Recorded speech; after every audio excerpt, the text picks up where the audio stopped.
بسم الله الرحمن الرحيم ووصينا الإنسان بوالديه حملته أمه وهنا على وهن وفصاله في عامين أن اشكر لي ولوالديك إلي المصير وإن جاهداك على أن تشرك بي ما ليس لك به علم فلا تطعهما وصاحبهما في الدنيا معروفا واتبع السبيل من أناب إلي ثم إلي مرجعكم فنبئكم ما كنتم تعملون ووصينا الإنسان بوالديه إحسانا حملته أمه وهنا على وهن وفصاله في عامين أن اشكر لي ولوالديك۔ قرآن مجید میں اللہ تعالیٰ نے 3 موقعوں پر خاص طور سے اس بات کا ذکر کیا ہے کہ انسان کا جو رشتہ ہے وہ 2 طرح کا ہے۔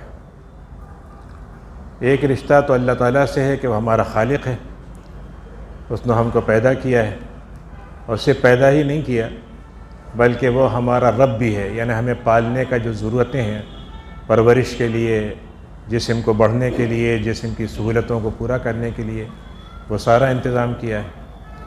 پھر وہ ہمارا معبود بھی ہے، خدا بھی ہے کہ ہمیں اس کی عبادت کرنی ہے۔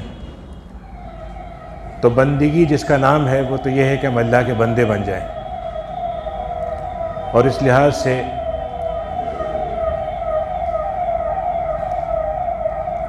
اس میں کوئی فرق نہیں ہے کہ انسان مرد ہے یا عورت ہے، بچہ ہے یا جوان ہے، بوڑھا ہے، سوائے اس کے کہ بچے کی ذمہ داری نہیں ہے۔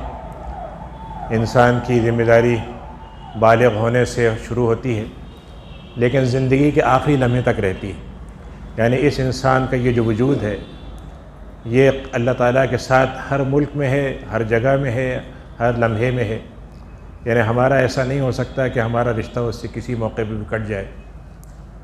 اور اس کے اللہ نے احکام دیے ہیں کہ ہم عبادت کیسے کریں، لیکن اس انسان کو اللہ تعالیٰ نے پیدا تو کیا ہے جیسے دوسری مخلوقات ہیں، لیکن اس کی تخلیق جو ہے کئی لحاظ سے بڑی مختلف ہے ساری مخلوقات سے۔ اب مثلا اللہ تعالیٰ نے فرشتوں کو پیدا کیا ہے تو فرشتوں کی کوئی جنس نہیں ہے، ان کے ہاں کوئی بچپنے کا یا چھوٹے اور بڑے ہونے کا مسئلہ نہیں ہے، موت کا مسئلہ ان کا نہیں ہے، شادی کا مسئلہ بھی نہیں ہے ان کا۔ جنوں کو اللہ نے پیدا کیا ان کی مخلوقات بھی انسان کی طرح ہیں، ان کے خاندان چلتے ہیں، بڑھتے ہیں، زندگی اور موت کا مسئلہ ہے۔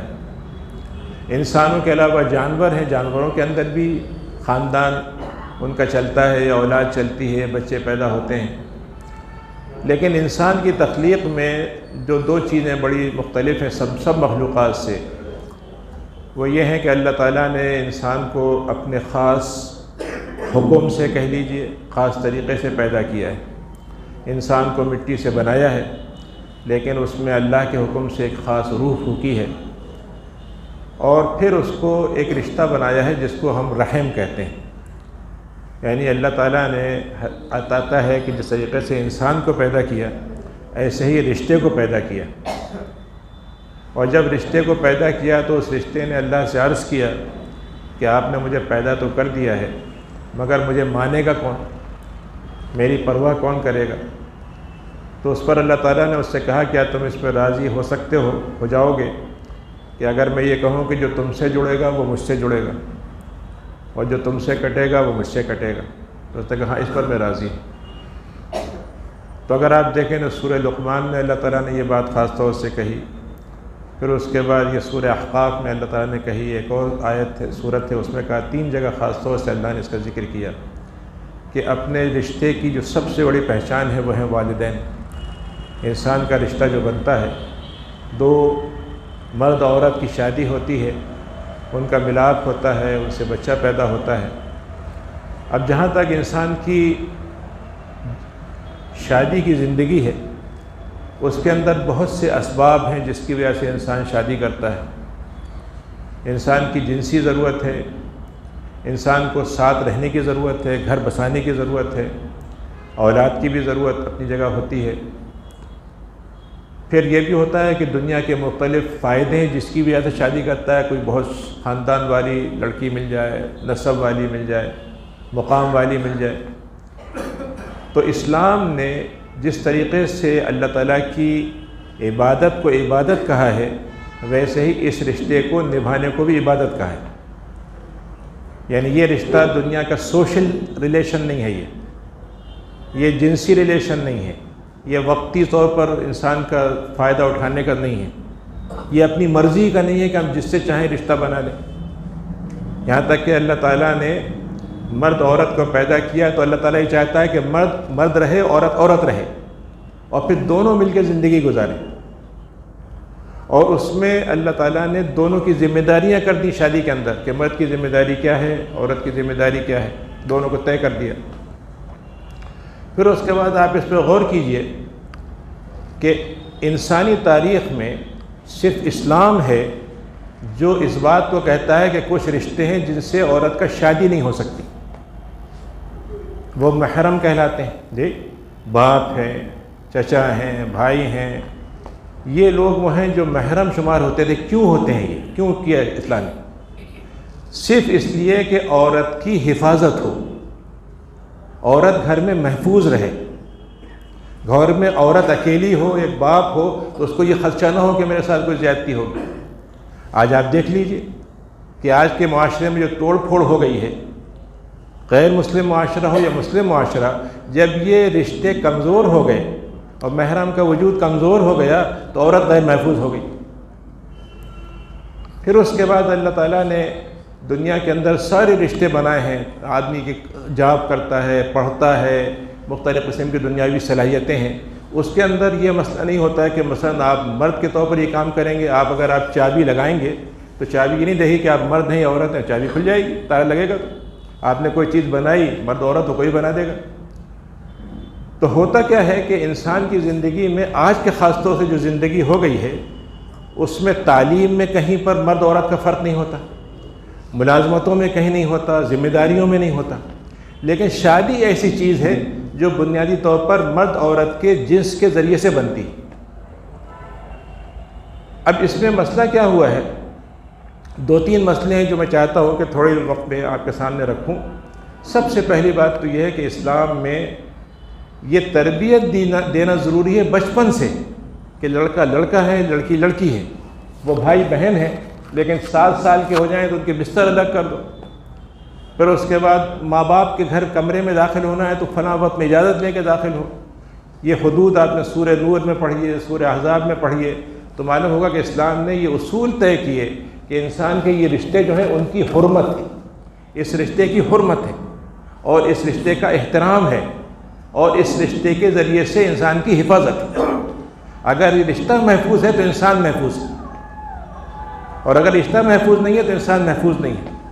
یعنی اللہ تعالیٰ نے قرآن مجید میں کہا کہ ہم نے تمہارے لیے تمہاری ہی جنس سے ایک تمہارا جوڑا بنایا ہے تاکہ تمہارے لیے سکون پیدا ہو. تو میں عام طور سے یہ بات کہتا ہوں کہ ہمارے ہاں سکن کہتے ہیں عربی میں، جہاں پر آپ سکون سے رہ سکیں. گھر کو سکن کہتے ہیں عربی میں، یہاں پہ سکون سے رہ سکیں. لیکن یہ سکون 2 چیزوں کا نام ہے. ایک تو رہنے کا نام کہ آپ تھکے مارے کہیں سے آئے، پریشانی میں کیسی گھر میں آئے، ایک دم آرام مل گیا، سونے کا وقت آپ کا بن گیا، آرام کھانے کا سب بن گیا، سکون مل گئے. لیکن جو اس سے بڑی چیز ہے سکن کی وہ ہے سکینت. سکینت یہ ہے کہ دنیا بھر میں جھگڑے ہو رہے ہیں، دنیا بھر میں ٹینشن ہو رہا ہے، دنیا بھر میں الجھاول ہے، گھر میں آئے تو بالکل معلوم ہوا کہ ایک سکون کی حالت ہو گئی. تو یہ دل کی سکینت ہوتی ہے جو انسان کو ایک دوسرے سے حاصل ہوتی. اگر دل جڑے ہوئے نہ ہوں گھر آباد ہوں، اور دل آباد نہ ہو تو گھر آباد نہیں. تو اللہ تعالیٰ نے کہا کہ ہم نے تمہارے لیے اس میں سکینت اور سکونت دونوں بنائی. بالکل ہوتا ہے گھر ٹوٹا پھوٹا ہو لیکن دل جڑے ہوئے ہو، اور گھر محل ہو اور دل جڑے ہوئے نہ ہو. تو اللہ تعالیٰ نے کہا کہ ہم نے تمہارے لیے اس کو رحمت اور اس کے ذریعے سے محبت اور ایک دوسرے کے لیے تعلق کا ذریعہ بنایا. تو پہلی چیز جو بڑی اہم ہے اسلام نے جو ہمیں بتائی ہے وہ یہ ہے کہ بچپن سے اس کی تربیت ہونی چاہیے. آج جو مسئلے ہمارے پیدا ہو رہے ہیں ان میں سے ایک یہ بھی ہوتا ہے کہ شروع میں بتایا ہی نہیں. اور جب شادی کا وقت آیا تو پتہ چلا یہ تو اچھا، یہ تو ایسے ہوگا، ہم تو آفس میں ہم مینیجر ہیں، یہ آدمی ہمارے نیچے اور یہاں پر ہم اور آدمی کے طور پر مرد ہمارے اوپر ہوگا، یہ کیا بات ہوئی؟ تو الجھن پیدا ہوگی۔ لیکن تربیت اگر ہو جائے تو شادی کا گزارنا آسان ہو۔ پہلی چیز تو تربیت ہوئی۔ دوسری چیز جو سمجھنے کی ہے وہ یہ ہے،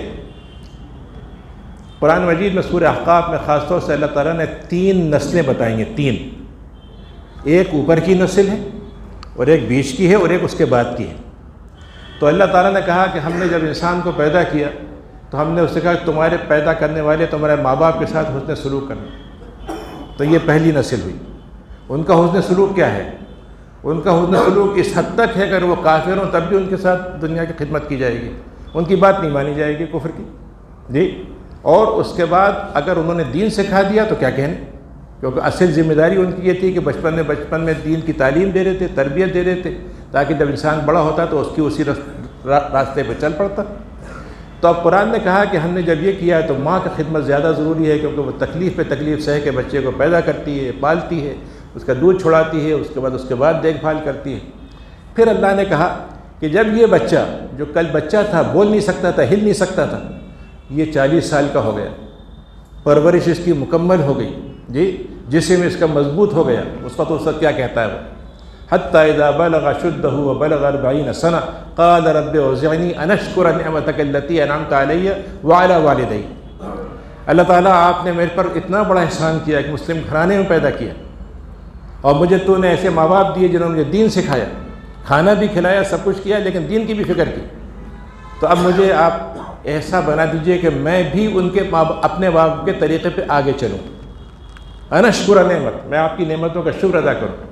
یہ تو پہلی بات ہو گئی، پہلے والدین کا احسان مان لیا، پھر اس کو اللہ تعالیٰ کے شکر مان لیا۔ ایک اور چیز اس نے کہی، وَأَصْلِحْ لِي فِي ذُرِّيَّتِي، اللہ میاں میری نسل کو بھی ٹھیک کر دیجئے، جو میری اولاد ہو اس کو بھی اسی روش بنا دیجئے تاکہ وہ بھی اسی راستے پہ چلے۔ پھر انی تبت الیک وانی من المسلمین، اور میں بالکل اس بات پر مطمئن ہوں کہ اللہ آپ نے مجھے مسلمان بنایا ہے، آپ نے تو پیدا کیا مسلمان، لیکن میں بھی مسلمان ہی رہوں گا، مسلمان ہو کر تکلیفیں اٹھاؤں گا، مسلمان ہو کر دشمنوں کے جتنے بھی اسلام پہ حملے ہیں وہ سہوں گا، کوئی پرواہ نہیں ہے مجھے، لیکن ایمان نہیں چھوڑوں گا۔ اب اس کے بعد اللہ تعالیٰ کیا کہتا ہے اس کے بعد، اولئک الذین نتقبل عنہم، ایسے لوگ جن کے ماں باپ نے بھی اچھا کام کیا، وہ خود بھی اچھا کام کر رہے ہیں، اپنے بچوں کو اچھا کام سکھا رہے ہیں، ان سے ہم ان کی اچھی باتیں تو قبول کریں گے، بری باتوں کو معاف کر دیں گے۔ وَنَتَجَاوَزُ عَنْ سَیِّئَاتِهِمْ وعدہ صدق الذی، اور ہمارا یہ سچا وعدہ ہے، اس کو کوئی جھٹلا نہیں سکتا، کوئی اس میں جھوٹی بات نہیں۔ یہ ایک منظر ہے، اس میں کیا منظر ہے؟ آپ سوچئے کہ انسان اگر خوش ہو اور اس کے والدین بھی خوش ہوں تو اس کی خوشی بڑھ جائے گی، اس کے بچے خوش ہوں تو خوشی اور بڑھ جائے گی، جی۔ اب ایک منظر، اسی کے بعد اللہ نے ایک اور مثال دی، والذی قال لوالدی اف لکما اتعداننی ان اخرج وقد خلت القرون من قبلی وہما یستغیثان اللہ ویلک آمن۔ ایک بچہ ہے، مسلمان کے گھر میں پیدا ہوا، والدین انتہائی نیک ہیں، انہوں نے اس کو دین بھی سکھایا، بڑے ہونے کے بعد وہ کیا کرتا ہے، دین سے پھر گیا، طرح طرح کی اس کو ایسے دوست مل گئے جنہوں نے بہکا دیا، ایسے لوگ مل گئے جنہوں نے ان کے نظریات بدل دیے، یا ایسے حالات بن گئے جس کی وجہ سے اسلام اس کی نظر میں بڑا خراب ہو گیا۔ تو والدین پکار کے کہتے ہیں خدا کے واسطے اللہ کو مان لو، وہ کہتا ہے کہاں کی باتیں کر رہے ہیں آپ، یہ تو قصے کہانیوں کی باتیں ہیں، جی، یہ قصے کہانیاں آپ مجھے کیوں سنا رہے ہیں۔ اس کے بعد والدین اللہ سے پکار کرتے ہیں کہ اللہ میاں ہم نے تو بڑی محنت کی تھی، ہم نے تو اپنا سارا کام کیا تھا۔ تو اب آپ سوچئے کہ ان والدین کی ساری اپنی نیکیاں، ساری خوبیاں اس بچے کی ناکامی کی وجہ سے ان کا کیا اثر ہوئے گا۔ تو میں یہ بات جس لیے آپ کے سامنے رکھ رہا ہوں کہ قرآن مجید نے یہ 2 منظر بنا کے بتائے ہیں کہ یہ کامیاب منظر ہے، یہ ناکام منظر ہے۔ تو ہمیں یہ طے کرنا ہے کہ ہم اس کون سے منظر میں جانا چاہتے ہیں، اور اس کو اگر کرنے کا ہم طے کرتے ہیں تو اس کا مطلب یہ ہے کہ اس کے لیے ہمیں ذمہ داری لینا پڑے گی، اس کے لیے ہمیں خود اپنے آپ کو ٹھیک کرنا پڑے گا۔ کتنے ہی موقع آتے ہیں کہ بچوں کو ہم ٹھیک کرنا چاہتے ہیں، خود پتہ ہی نہیں اسلام کا، اب وہ سوال کرتے ہیں ہم جواب نہیں دے پاتے بصرف، یا یہ کہ اس کے بعد بچوں کے اندر ہم نے دیکھا کہ وہ خرابیاں آ رہی ہیں، ابھی چھوٹا ہے کوئی پرواہ مت کرو، ٹھیک ہے چلنے دو کوئی بات نہیں، بعد میں معلوم ہوا بڑے ہو گئے بالکل۔ اب آپ درخت ہے، شروع میں تازہ ہے، اگر آپ نے اس کو سیدھا نہیں کیا تو اس کا تنا بنے گا، ٹیڑھا ہو جائے گا۔ تو بچوں کی پرورش کے وقت سے خیال نہیں رکھا تو معلوم ہوا ٹالتے گئے، اس کے بعد وہ چیزیں بگڑ گئیں۔ اسی طریقے سے جو اس میں اہم بات ہے وہ یہ ہے کہ جب آپ معاشرہ بناتے ہیں تو ایک معاشرے کا سب سے پہلا گھر ہوتا ہے، جہاں سے بچے کی تربیت ہوتی ہے، جہاں سے ماں سے سیکھتا ہے، باپ سے سیکھتا ہے، آس پاس رشتہ داروں سے سیکھتا ہے، یہ تربیت ایک کام کرتی ہے۔ پھر بعد کا ماحول ہوتا ہے، جی، جس ماحول کے اندر مطلب ایک انسان سیکھتا ہے۔ تیسری چیز اس کا مدرسہ ہوتا ہے۔ ہماری مشکل یہ ہو گئی ہے اس وقت، ہمارے لیے حالات جو ہو گئے ہیں وہ یہ کہ ہمارا مدرسہ ہمارے حق میں نہیں رہا۔ مدرسے کا لفظ میں ویسے ہی استعمال کر رہا ہوں، پبلک اسکول استعمال کر لیں، پرائیویٹ اسکول استعمال کر لیں، جہاں تعلیم ہو رہی ہے وہاں چلے جائیں، اس میں نہ دین سکھائیں گے بلکہ دین کے خلاف باتیں سکھائی جائیں گی۔ ماحول انتہائی مطلب یہ کہ افراتفری کا بھی نہیں ہے، اس کے ساتھ ساتھ فحاشی کا بھی ہے، کھلے عام ہو رہی ہے۔ پہلے تو بہت چھپ کے ہوتی تھی، بڑے ہوتی تھی۔ مطلب میں آپ کو یہ بتاؤں کہ میرا بچپن اس بھوپال میں گزرا ہے، اس ماحول کے اندر یہ عالم تھا کہ محلے کا کوئی چھوٹا بچہ ذرا سی کوئی حرکت کرے، کوئی بھی ہوگا جو ڈانٹ دے گا اس کو، اور مجال نہیں کہ میں اس کی بات نہ سنوں۔ اور ماحول اتنا صاف ستھرا تھا کہ اس طرح کی کوئی چیزیں ہمارے پاس گزرتی ہم نہیں دیکھ سکتے تھے۔ تو یہ ماحول کی قیمت ہوتی ہے۔ یہاں پہ جس زمانے میں حکومت تھی، نواب صدیق حسن خان اور ان لوگوں نے جو علماء تھے، انہوں نے یہاں کے ماحول کو ستھرا بنایا، جی۔ تو ایک ہمارا ماحول ختم ہو گیا، اس کے بعد ہمارا اپنا نظام تعلیم جو ہے وہ کمزور ہو گیا، اور اس کے بعد گھر کی نظام کی زندگی معیشت میں الجھ گئی کہ فرض یہ دونوں کما رہے ہیں یا دونوں مصروف ہیں یا دونوں کے الجھنے ہیں یا ان کے حالات ٹھیک نہیں۔ تو اس کے نتیجے میں یہ پوری زندگی جو ہے اس کے بعد عبادت والا حصہ بھی اس سے متاثر ہوگا، اور اگر وہ ٹھیک بھی چل رہا ہے تب بھی یہ زندگی متاثر ہوگی۔ تو اسلام جو بنیادی طور پر ہمیں تربیت دینا چاہتا ہے وہ یہ ہے کہ انسان کو انسان بننا چاہیے، اور انسان کو انسان بننے کے دو ہی طریقے ہیں۔ انسان کا خدا سے رشتہ اچھا ہو جائے تو وہ اچھا انسان ہو گیا اور بندہ بن گیا۔ نبی کریم صلی اللہ علیہ وسلم کی دو ہی صفتیں اللہ نے بیان کی ہیں، عبدہ و رسول۔ سب سے پہلے وہ اللہ کے بندے ہیں، جی۔ تو بندگی آ گئی تو انسان بن گیا۔ آج کے دور میں انسانیت کی بڑی وہ ہوتی ہے صاحب ہیومنٹی، ہیومن رائٹس، اور وہ ہیومن رائٹس میں خدا کا حکم کہیں نہیں آتا، خدا کی تابعداری کہیں نہیں آتی۔ نتیجہ یہ ہوتا ہے کہ وہ ایک انسان جو آپ کو ایک جگہ دکھے گا بہترین، دوسری جگہ دکھے گا انتہائی وحشی۔ آج کی یہ مہذب انسان، مہذب ملک، دنیا کے سب سے بڑے علمبردار ہیں، لیکن دیکھیے کیا وحشیانہ حرکتیں کر رہے ہیں، کس طریقے سے لوگ مر رہے ہیں، ان کو کوئی پرواہ نہیں ہو رہی۔ تو جب تک انسان انسان نہ بن جائے، انسان ہو نہیں سکتا، اور انسان اسی وقت بنے گا جب وہ اللہ کا بندہ بنے گا۔ قرآن مجید میں اللہ نے انسان کی کمزوریاں بتائی ہیں، ان میں سے ایک کمزوری یہ بھی ہے کلا ان الانسان لیطغی ان رآہ استغنی۔ جب اس کو یہ احساس ہوتا ہے مجھے اب کسی کی پرواہ نہیں، میری جیب میں پیسے ہیں، میرے پاس ہر طرح کی سہولت ہے، میرے پاس اتنی فوج ہے، تو وہ بالکل اکڑنے لگتا ہے، سرکش ہو جاتا ہے۔ آج یہی ہو رہا ہے، ہم دیکھ رہے ہیں کس طریقے سے لوگ ہو رہے ہیں۔ تو انسانیت جو ہے، اسی لیے اقبال نے کہا تھا، شاعر مولانا رومی ہیں، انہوں نے کہا کہ ایک آدمی بزرگ تھے، وہ صبح دن میں چراغ لے کے نکلے تھے۔ انہوں نے کہا بھائی چراغ لے کے کیوں نکل رہے ہیں؟ انہوں نے کہا میں انسان کو تلاش کر رہا ہوں۔ تو آدمی کو بھی میسر نہیں انسان ہونا، تو ایک تو یہ چیز ہے، لیکن دوسری چیز جو بہت اہم ہے وہ ہے رشتے۔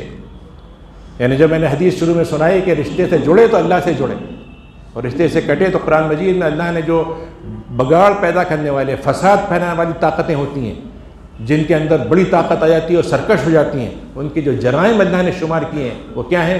ان میں سے ایک یہ ہے کہ ینقضون، اللہ تعالیٰ سے جو انہوں نے عہد کیا تھا اس کو توڑتے ہیں۔ پیدا ہونے کے بعد اللہ نے ان سے عہد لیا تھا کہ تم میرے بندے بنو گے، ہم نے عہد لیا تھا، اور وہ اس کو توڑ دیتے ہیں۔ اور دوسرا کام کیا کرتے ہیں؟ وَيَقْطَعُونَ مَا أَمَرَ اللَّهُ بِهِ أَن يُوصَلَ، جس رشتے کو جوڑنے کا حکم دیا تھا اس کو کاٹتے ہیں۔ اور تیسرا زمین میں فساد و بگاڑ پھیلاتے ہیں۔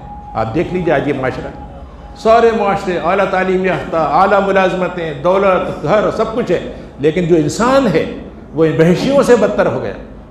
کیوں؟ اس لیے کہ اتنا سے عہد توڑ دیا اس نے۔ کیوں؟ اس لیے کہ اس نے رشتے کو توڑ دیا۔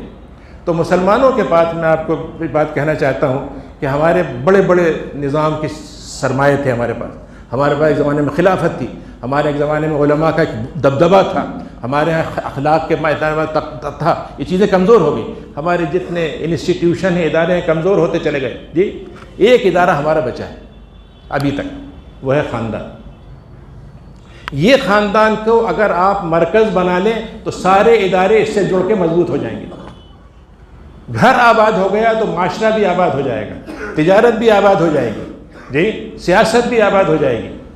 اور اگر یہ کمزور ہو گیا تو سارے ادارے آپ کتنے بنا لیں، معاشرے سے، طاقت سے، حکومت سے دل نہیں جوڑ سکتے۔ قانون سے آپ کسی آدمی کو کوئی قانون منوا سکتے ہیں، لیکن جب تک دل میں بات نہ اترے کچھ نہیں ہو سکتا۔ تو یہ جو چیز ہے، اس وقت ہمارے پاس جو جد و جہد کے طریقے ہیں، ان میں سے بہت سے جو ہیں، ان میں سے ایک اہم جد و جہد یہ ہے کہ ہم کیسے خاندان کو بچائیں۔ تو خاندان کے بچانے کے دو ہی طریقے ہیں. ایک تو یہ ہے کہ اس کی حفاظت کریں، اس کو نبی کریم کے آپ کا اسوہ ہے کہ آپ نے کیسے خاندان کو آباد کیا، کیسے آپ اچھے شوہر تھے، کیسے آپ اچھے باپ تھے، کیسے اچھے مطلب خاندان کا حصہ تھے، کیسے رشتوں کو نبھاتے تھے، اس کو ہم سیکھیں. اور دوسرا یہ ہے کہ اس کو ہم اس چیز کو ہم اپنی ترجیح میں رکھیں. یعنی یہ بات سمجھ لیجیے کہ ہماری زندگی میں پریارٹی ہوتی ہے کہ بھائی پہلے یہ کام کرنا ہے، پہلے یہ کرنا ہے. اگر ہم نے اس خاندان کے بچانے کو پریارٹی میں رکھا تو پھر یہ خاندان ہم کو بچا لے گا. اور اگر ہم نے اس کو پیچھے کر دیا تو پھر اس کے اندر جو توڑ پھوڑ آئے گی، اس کے بعد آپ اس میں کسی چیز کو ٹوٹ جائے، آپ اس میں ٹیپ لگا دیں، کچھ کر دیں تو مضبوط تو نہیں ہوگی. اپنے مطلب کوئی چیز وزن نہیں سہار سکتی. ہمارے ہاں مطلب یہ کہ میں لوگوں کو قصے یہاں کے بتاتا ہوں بھوپال کے، ایسے ایسے لوگوں کے جو بہت میں کہوں کہ صاحب بڑے اعلیٰ دیندار لوگ نہیں تھے. ایک صاحب کا مطلب یہ ہمارے والد کے پاس آیا کرتے تھے، انتہائی مطلب یہ کہ ایسے آدمی آپ کے ساتھ کوئی دیندار آدمی نہیں، لیکن ان کی بیوی ان کی کسی بات پہ ناراض ہو گئی. 30 سال کی زندگی انہوں نے گزاری، وہ الگ کمرے میں ہوتی تھی اور کچھ نہیں ہوتا رہا، وہ کھانا بس پکا دیتی تھی، لیکن انہوں نے یہ نہیں سوچا کہ ہم طلاق دے دیں. 30 سال انہوں نے نبھایا. آج کے زمانے میں یہ ہو گیا کہ جیسے جسٹ نیکسٹ کوئی ذرا سا چائے ٹھیک سے نہیں بنی، کافی میں کچھ بات ہو گئی، ان کا سب طلاق بالکل ایسا ہو گیا جیسے کہ آپ کے پاس گن ہے اور آپ کو اس لیے دی گئی ہے کہ آپ ضرور ماریں اس سے گولی، اور پھر 3 طلاقیں بھی دیں تاکہ بالکل بچنے والی کوئی حالت ہی نہیں رہے. تو اسلام نے اس چیز کو اس طریقے سے نہیں دیا ہے. اگر مرد کو اللہ نے یہ حق دیا ہے تو اس لیے دیا ہے کہ وہ اس کا استعمال نہ کرے اور اس کو بچا کے رکھے. یہ خاندان کی اہمیت ہے جس کو ہمیں سمجھنے کی ضرورت ہے. اور آپ یقین کیجئے قرآن مجید نے بتایا کہ شیطان کے پاس جتنے اس کے چیلے آتے ہیں وہ بتاتے ہیں آج میں نے آپ کے لیے یہ کام کیا، آپ کے لیے یہ کام کیا، وہ سب کو سنتا رہتا ہے. ایک آتا ہے وہ کہتا ہے میں نے میاں بیوی میں جدائی کروا دی، تو کہا یہ کام کیا تو.